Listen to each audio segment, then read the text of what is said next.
जय हिंद बालकों, कैसे हैं आप लोग? कैसी चल रही है तैयारी? पढ़ाई लिखाई ठीक चल रही है? आप हमारे YouTube के रेगुलर फॉलोअर्स हो। अगर नए हो तो आप हमारे चैनल को शेयर करो, सब्सक्राइब करो, लाइक करो। अगर आप हमारे वीडियो को देख रहे हो तो एटलीस्ट अपनी अटेंडेंस को ज़रूर शो करो बाई कंप्रेसिंग लाइक बटन। मैं doctor Amit Kumar Pandey, new ACNI and Sharda classes institution में HOD ऑफ केमिस्ट्री।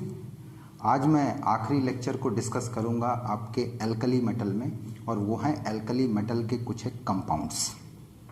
ठीक है, उन कंपाउंड्स का हम लोग प्रिपरेशन देख लेंगे, प्रॉपर्टीज़ देख लेंगे, और सबसे इम्पॉर्टेंट बात कि उसको 2 मिनट 1 मिनट में कैसे अपने दिमाग में बैठा के रखना है, कैसे उसको लेके चलना है कि 2 से 3 मिनट में हम अगर इस वीडियो को रिवाइज़ कर लें या 4 मिनट 5 मिनट में रिवाइज़ कर लें तो ये फिर हमारे आगे भी काम आता रहे और सारी मेन बातें जो हैं हमारी कंप्लीट हो जाए।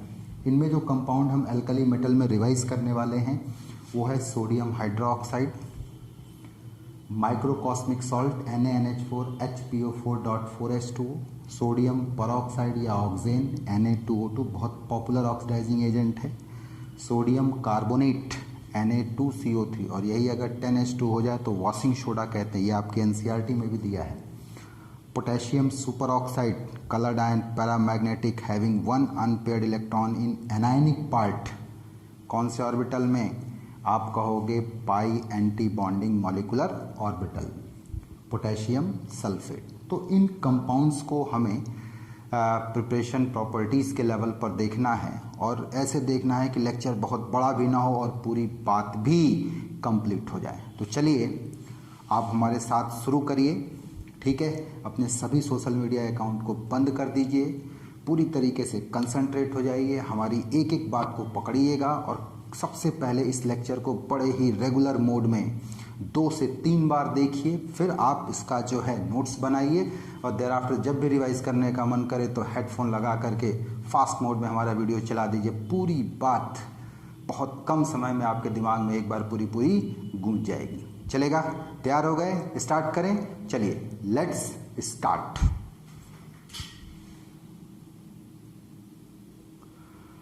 अब हम लोग सबसे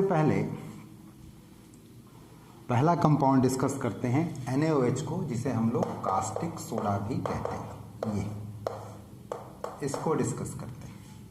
तो आपने देखा होगा यहाँ 2 प्रकार का एरो है, एक जो कि सर्किल की तरफ आ रहा है, ये बताता है कि NaOH को कैसे बनाया गया, और दूसरा जो सर्किल से दूर जा रहा है और उसके ऊपर कुछ ना कुछ लिखा गया है।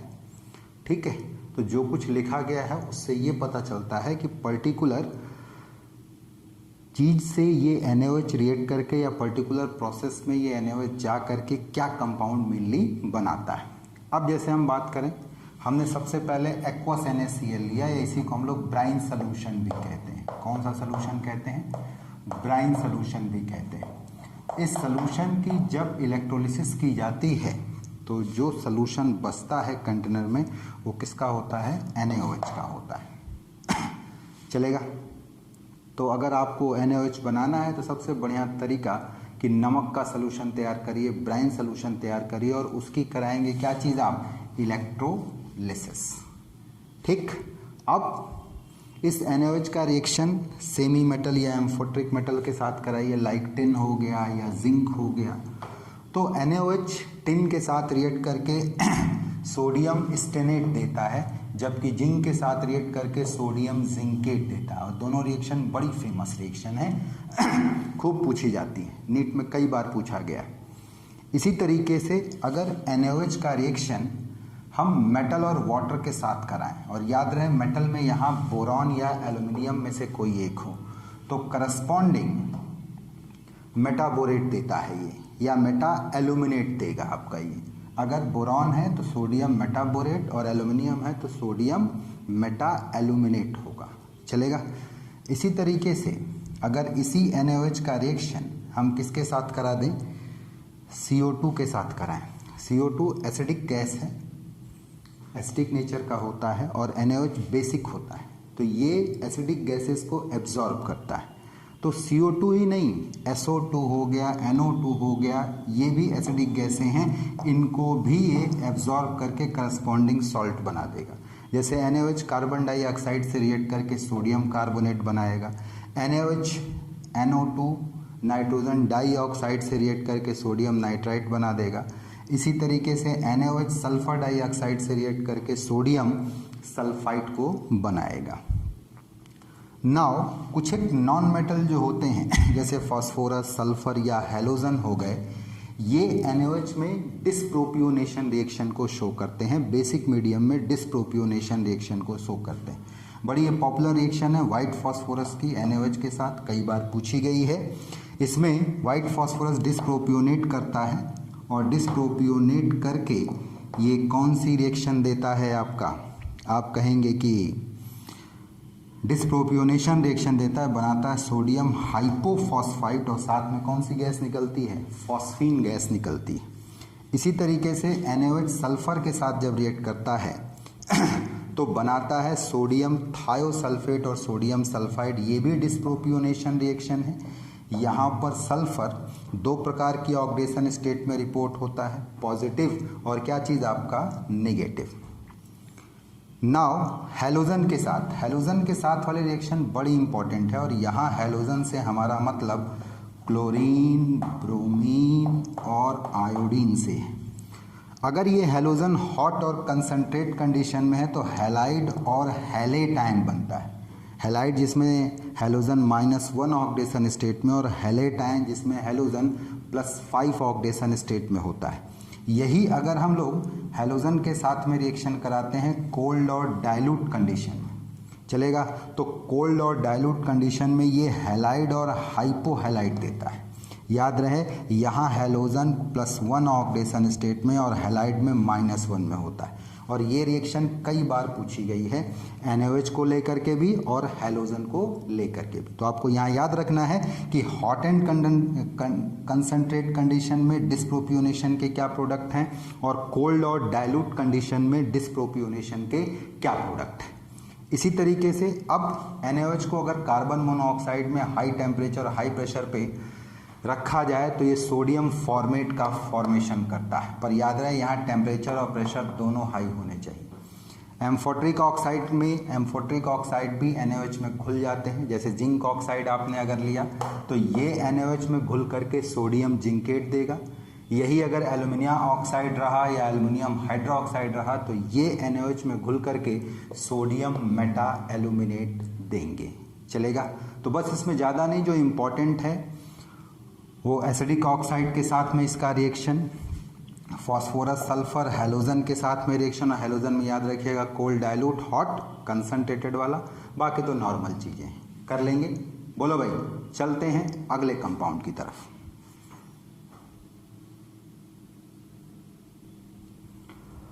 अब अगर हम लोग अगले कंपाउंड पर आए तो सोडियम परऑक्साइड Na2O2 की बात करने जा रहे हैं।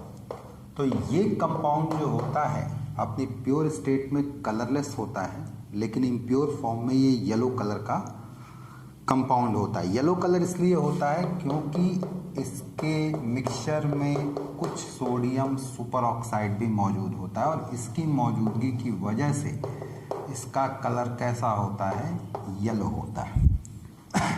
सोडियम परऑक्साइड प्योर कंडीशन में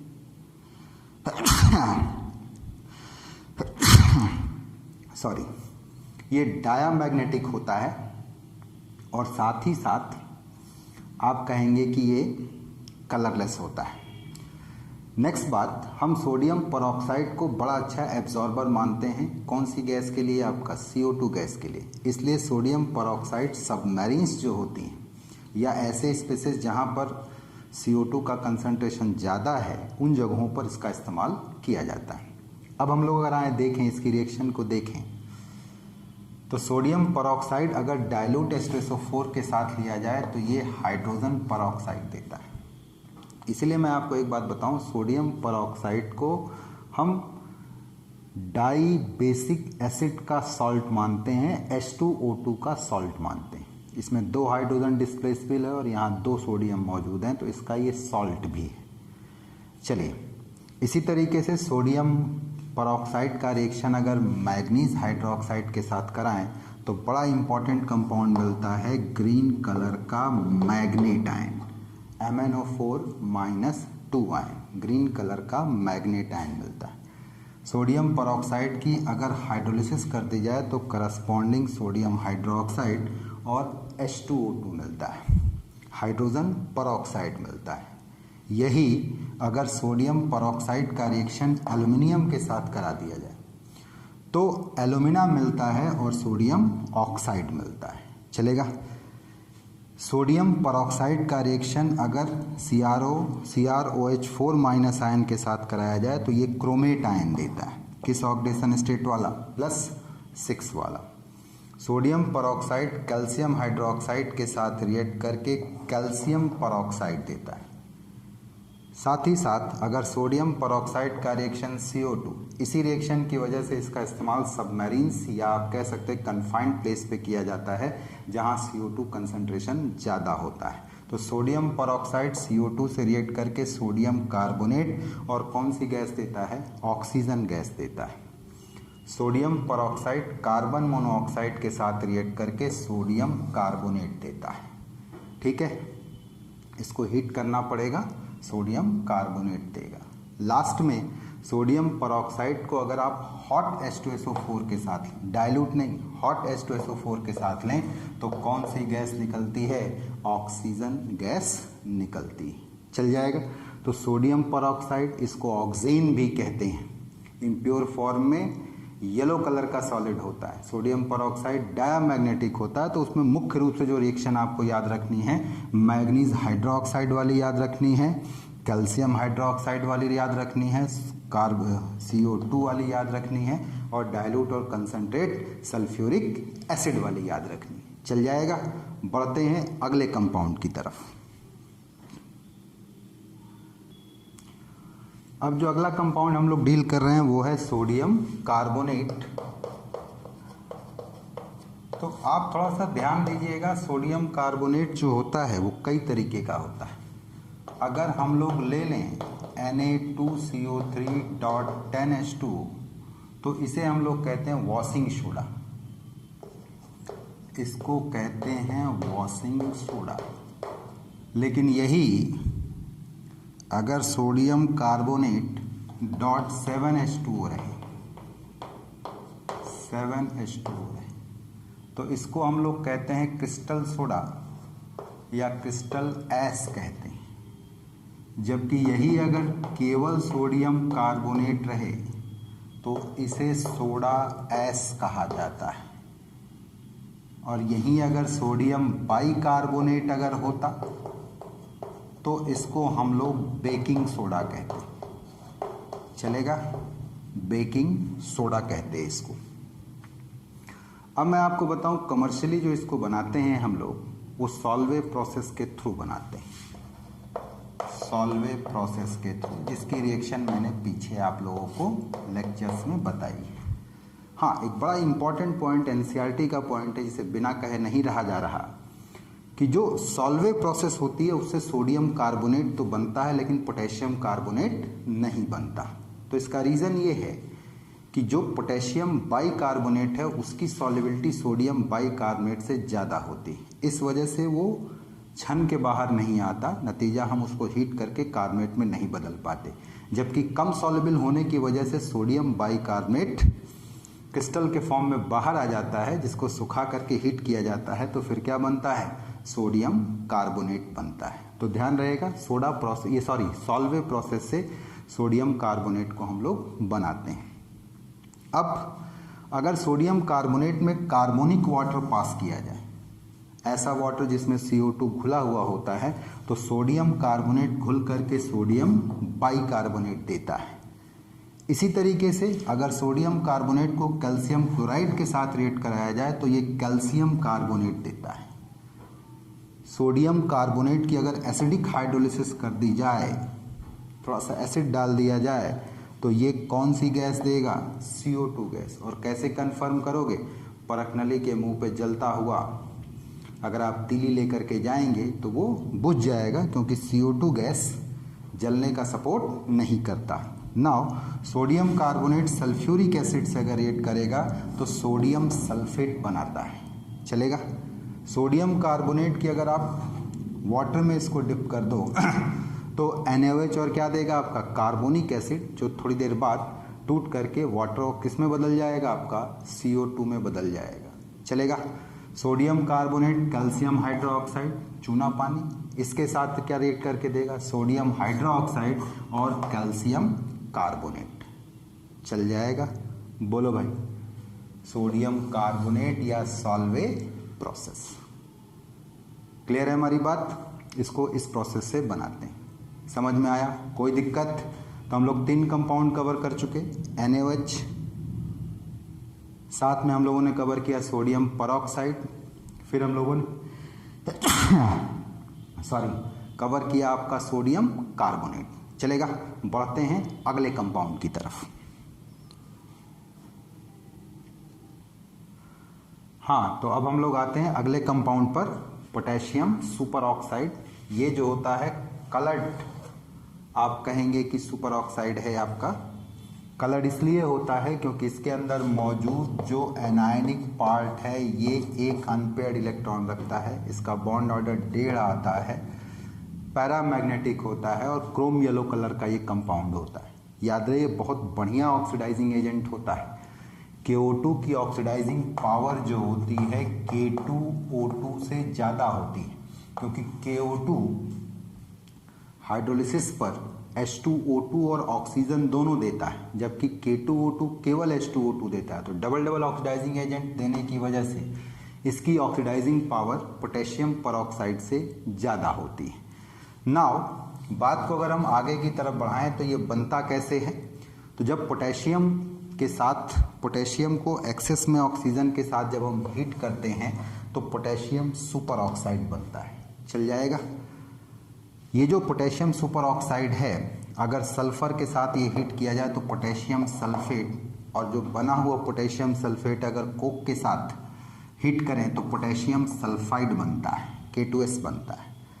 हाइड्रोलिसिस करा दो तो बड़ा इंपॉर्टेंट है, H2O2 और O2 दोनों ही बनता है। इसीलिए potassium super oxide is a very good oxidising agent as compare to potassium peroxide. Now KO2 का एक बहुत बड़ा रोल ये आता है कि कार्बन मोनोऑक्साइड हो या कार्बन डाइऑक्साइड हो, दोनों को एब्जॉर्ब करता है। इसलिए सबमरीन्स में या क्लोज्ड कैप्सूल्स होते हैं वहाँ पर, या जहाँ पर भी लाइफ सपोर्टिंग या लाइफ हो और सिस्टम क्लोज हो, तो वहाँ पर हम लोग CO2 का या CO2 और कार्बन मोनोऑक्साइड को एब्जॉर्ब करने के लिए किसका इस्तेमाल कर लेते हैं? KO2 का, क्योंकि देख रहे हैं कि एब्जॉर्प्शन के बाद ये कौन सी गैस देगा वहाँ पर? O2 gas. इसी तरीके से एक्वस CO2 सोल्यूशन में अगर KO2 पास करें तो बाइकार्बोनेट और ऑक्सीजन देता है। इसकी अगर एसिडिक हाइड्रोलिसिस करा दें तो पोटेशियम सल्फेट, ऑक्सीजन और क्या बनता है? H2O2 बनता है। चल जाएगा। तो KO2 या पोटेशियम सुपर ऑक्साइड। नाउ एक आखिरी कंपाउंड पर आते हैं, एल्कली मेटल वाले ग्रुप के, पोटेशियम सल्फेट। पोटेशियम सल्फेट हम नॉर्मली बनाएंगे कैसे?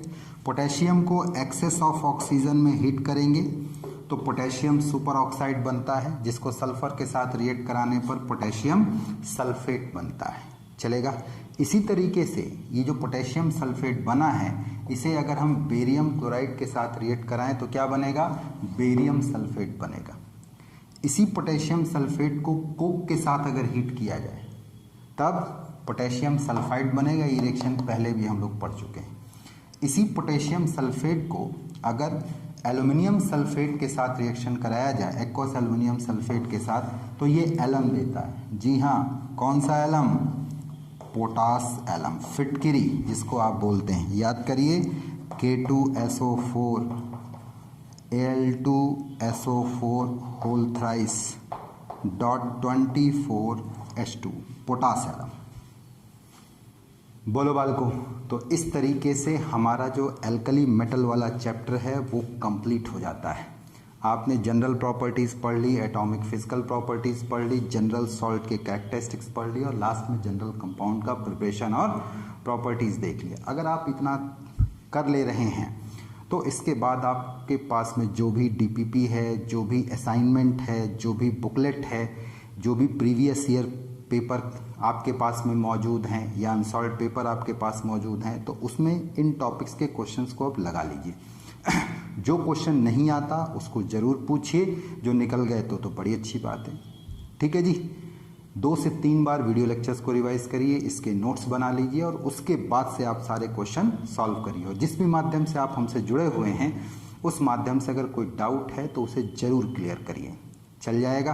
हंसते रहिए, मुस्कुराते रहिए, समय को आगे बढ़ाते रहिए। नया एग्ज़ाम फिर आपका मई के महीने में होगा और इस समय हम लोग सितंबर में खड़े हैं, तो काफ़ी कम समय बचा हुआ है नेक्स्ट एग्ज़ाम की प्रिपरेशन के लिए। तो जो लोग भी प्लान कर रहे हैं कि अब हमको फिर से MBBS करना है या MBBS में एडमिशन लेना है और इस बार किसी वजह से हमको नहीं मिल पा रहा है या नहीं मिलने का चांस है, तो उन्हें तैयारी में अब लग जाना चाहिए, क्योंकि समय बहुत कम है और समय निकलते देर नहीं लगेगी।